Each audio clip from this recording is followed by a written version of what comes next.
ஓம் சாய்ராம். என் அன்பு குழந்தையே, உண்மைகள் எப்போதுமே மெதுவாகத்தான் வெளிவரும். சில உண்மைகளை வார்த்தைகளில் கூறி புரிய வைத்து விடலாம். ஆனால் சில உண்மைகளையோ அனுபவம்தான் கற்றுத்தரும். உண்மைகளை நெடுங்காலம் மறைக்க முடியாது. நீ எப்போதும் மற்றவர்களுக்காக யோசி, மற்றவர்களுக்காக உதவி செய், அவர்களுக்காக வருந்து பிரார்த்தனை செய், தப்பில்லை. ஆனால் மற்றவர்களுக்காக வாழாதே, ஒருபோதும் வாழாதே.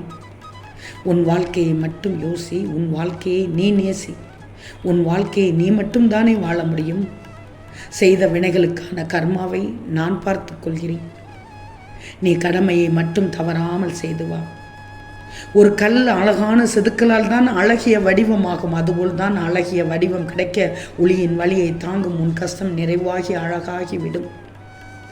உனக்கு ஏற்படும் விஷயங்களை அவமானமாக கருதாதே. உன் மனதின் தான் கபடம் இல்லையே, உன் மனதில் தான் கபடமே இல்லையே.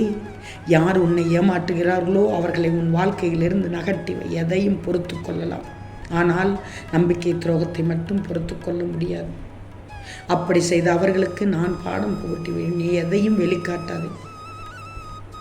உனக்கான மிகப்பெரிய சொத்து உன் நிம்மதிதானே. அதை உன்னை மதிக்காதவர்களுக்காக செலவிடப் போகிறாயா? கடந்த காலத்தை மறந்துவிடு. கடந்த காலத்தை மறந்துவிடு. வேண்டாம். எந்தெந்த இடத்தில் நீ கஷ்டப்படுகிறாய் என்று எனக்கு தெரியும். உன்னுடைய கஷ்டத்தை நான் எப்படி தெரியாமல் இருப்பேன்? ஒரு நேரத்தில் ஒரு பக்கம்தான் கண்ணுக்கு தெரியும். மறந்து விடாதே. மறுபக்கம் அதனுடைய வாய்ப்புக்காக காத்திருக்கும். எந்த விஷயத்திலும் சரி. அதே போல்தான் துன்பம் இல்லாத ஒரு வாழ்க்கையை நீ தேடினால் அது மிக மிகப்பெரிய ஏமாளித்தனம், கோமாளித்தனம்.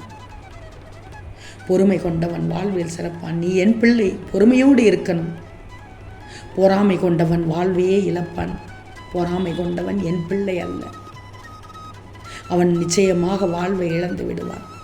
கவலைப்படாதே. நீ பொறுமையானவள். எனக்கு தெரியும். வாழ்க்கையில் உனக்கு அழகான இடம் காத்து கொண்டிருக்கிறது. அழகான வாழ்க்கை வந்து கொண்டிருக்கிறது. ஆனால் பொறாமை கொண்ட உன் எதிரிக்கு வாழ்வை இழக்கும் சூழ்நிலை ஏற்பட போகிறது. என் பிள்ளையே, நல்லது மட்டுமே நீ செய்து கொண்டிரு. தீய எண்ணமோ பொறாமை எண்ணமோ கொஞ்சம் கூட மனதில் வந்துவிட வேண்டாம். நான் உனக்கு அனைத்தையும் தருவேன். தராமல் எங்கு போவேன்? உன்னை தேடி பிரிந்த உறவுகளை நினைத்துத்தானே அழுது கொண்டிருக்கிறாய். கவலையே படாதே. நான் இருக்கிறேன் உனக்கு. உன்னுடைய வாழ்நாட்களை நீ வேண்டும் என்று சொன்னாலும் வேண்டாம் என்று சொன்னாலும் கழிக்க வேண்டியது நீதான். உன்னுடைய வாழ்க்கை இந்த உலகத்தில் உள்ள மனிதர்களின் வாழ்க்கை யாரும் முன்னே தீர்மானிக்கப்பட்டது அல்ல. ஏற்கனவே எழுதப்பட்டு விட்டது. அவர்கள் உன்னை ஒன்றும் செய்ய முடியாது. நினைத்து கொண்டே இருக்கிறார்கள் உன்னை எப்படியாலும் நகர்த்தி விடலாம் என்று. இல்லை, முடியாது. உனக்கென்று கடவுள் விதித்திருப்பார். அதுபடி கண்டிப்பாக நடக்கும்.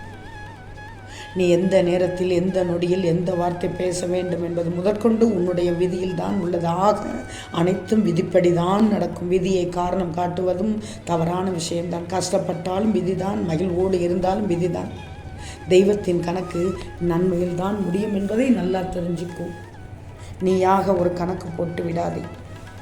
நான் பார்த்து கொள்கிறேன் அனைத்தையும். பதட்டமே வேண்டாம். ஒரு சில மனிதர்களின் சுயரூபத்தை நீ அறிந்து கொள்ள இந்த ஒரு தருணம் ஏற்பட்டது தானே. வாழ்க்கை படத்தை நீ முழுமையாக கற்றுக்கிட்டா தானே. அதற்காகத்தானே எத்தனை நிகழ்வுகளும் நடந்து கொண்டிருக்கிறது. மனிதனின் கண்ணோட்டம் வேறு, தெய்வத்தின் கண்ணோட்டம் வேறு. எப்போது நடப்பது எல்லாம் உன்னை பொறுத்தவரை தவறாக இருக்கலாம். ஆனால் சரியாகத்தான் நடந்து கொண்டிருக்கிறது. உன் வாழ்க்கையை சரியான பாதையில் கொண்டு செல்வேன். எனவே எந்தவித பயமும் இல்லாமல் நான் துணையோடு வருகிறேன் என்று செல். உன் மனம் மகிழ்ச்சியாக வேண்டும் என்பதுதான் தெய்வ கணக்கு. நீ நினைத்தது நடக்கும். கவலைப்படக்கூடாது. இப்போது இதை கேட்டு நிம்மதியாக தூங்கு. நான் பார்த்து கொள்கிறேன் அனைத்தையும். நாளை என் பிள்ளைக்கு அற்புதம் நடக்கப் போகிறது. உன் வாழ்க்கைக்கு எது தேவையோ அதை மட்டும் நீ தேடினால் போதும். அத்தியாவசியம் இல்லாத சில ஆடம்பரத்தை குறைச்சிக்கும். அப்போது உனக்கான தேவையும் குறைந்துவிடும். மன நிம்மதியும் அதே நேரத்தில் வந்துவிடும். உனக்கு கிடைப்பதெல்லாம் நல்லதாக கிடைக்கும். அது என்னுடைய பொறுப்பு, என்னுடைய வேலை. எதையும் நினைத்து நீ கலங்க தேவையே இல்லை. நாளைய நாள் முதல் நல்ல வாய்ப்புகளை தரும் நல்ல விடியலாக அமையும். உனக்கு துணையாக இருப்பது இந்த சாயி என்பதை புரிந்து கொள்வாய். தவிக்க விட மாட்டேன், எதையும் தவிக்கவும் விட மாட்டேன், தவிர்த்தும் விட மாட்டேன். நல்லா தெரிஞ்சுக்கோ. உன் மனதிற்கு மகிழ்ச்சி தரும் சின்ன சின்ன விஷயங்கள் எல்லாம் உன் வாழ்க்கையில் அங்கங்கே சிதறி கிடக்குது. அதை சரி பண்ணணும்னா நீ முதலில் சந்தோஷமாக இருக்கணும். நீ அனுபவிப்பதை அனுபவித்து தான் ஆக வேண்டும். பதட்டப்படக்கூடாது. உனக்கான நல்ல நாள் நிச்சயமாக வரும் வரும் என்று சொன்னேன் அல்லவா. நாளை விடியல்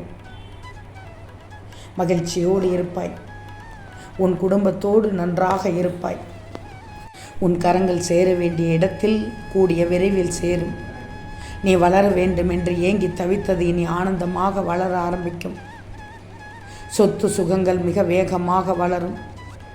உறவுகளும் மக்களும் அதிகமாகுவார்கள். நீ உதவி வேண்டி நின்ற காலங்கள் போய் உன்னை நம்பி உன் உதவிக்காக காத்திருப்பவர்கள் எண்ணிக்கை அதிகமாகும்.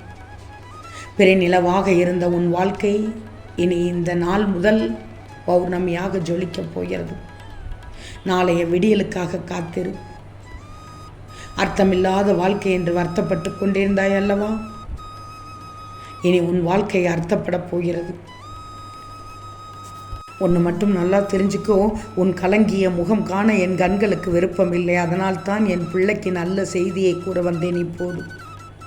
இதை கேட்டு நிம்மதியாக தூங்க. நான் எப்படி இருக்க வேண்டும், எப்படி இருக்கக்கூடாது, எதையெல்லாம் கற்றுக்கொள்ளணும், எதையெல்லாம் பாடமாக ஏற்றுக்கொள்ளணும் என்று நான் உனக்கு அறிவுறுத்தியுள்ளேன். திரும்ப திரும்ப அதை கேட்டு உன் மனதில் ஏற்றுக்கொண்டு தேவையானதை வைத்துக்கொண்டு தேவையில்லாததை விட்டுவிடு.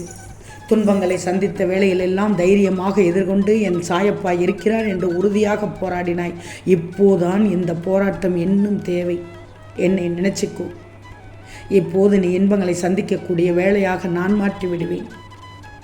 இது தெரியாமல் கலங்கிக் கொண்டிருக்கிறாய், கவலைப்பட்டு கொண்டிருக்கிறாய். உன் கஷ்ட காலத்தை நான் கரைத்து விட்டு விடுவேன். நீ ஓங்கி இருந்த சமயத்தில் உன்னை நல்லா பயன்படுத்திக்கிட்டு ஓங்கிய உன் கைகள் இறங்கியதும் உன்னை உதாசீனப்படுத்தி ஒதுக்கி தள்ளியவர்களை பற்றி நீ யோசிக்கவே வேண்டாம். காலத்தின் கட்டாயத்தை தெரிந்து கொண்டாய்தானே. பின்னதற்கு அதையெல்லாம் போட்டு நினைத்து மனதை குழப்பிக் கொண்டிருக்கிறாய். இப்போ நீ புரிஞ்சுக்கிட்டே தானே. இனி எதை நினைச்சும் கவலைப்படாது. எல்லாத்தையும் இழந்தாலும் சரி, மீண்டும் அதை மீட்டு தருவதற்கு உன் சாயி நான் இருக்கிறேன். உன்னுடைய தூய அன்பு மட்டும்தான் எனக்கு போதும்.